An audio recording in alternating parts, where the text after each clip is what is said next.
Islam, we're talking about fundamentalism. At what point can I still be a good Muslim, but still be secular? If I'm in Canadian or American society, great question. And if I'm not following certain dietary practices, perhaps I'm not doing the praying. Like, at what point do I get kicked out of Islam? Great question. It's almost impossible to get kicked out of Islam. I mean, you really have to do something egregious. No, the Christians are better at that. The Christians will put water in your head when you're born and you're in, right?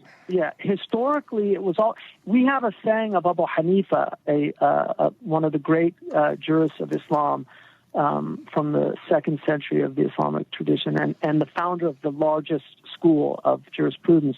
Abu Hanifa said it's better to mistake 1,000 people believing they're Muslims than to mistake one Muslim as a non-believer. So it's better to be mistaken about 1,000 non-believers and assume they're Muslims than it is to assume one Muslim is a non-believer. And so it's pretty hard to get kicked out of Islam. You have to do something really egregious. Can you marry outside of your faith?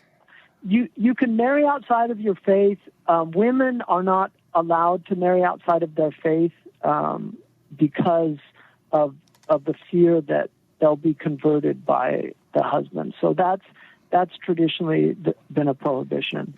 And although there are Muslim women that do marry outside of their faith, but historically that's the position of Islam.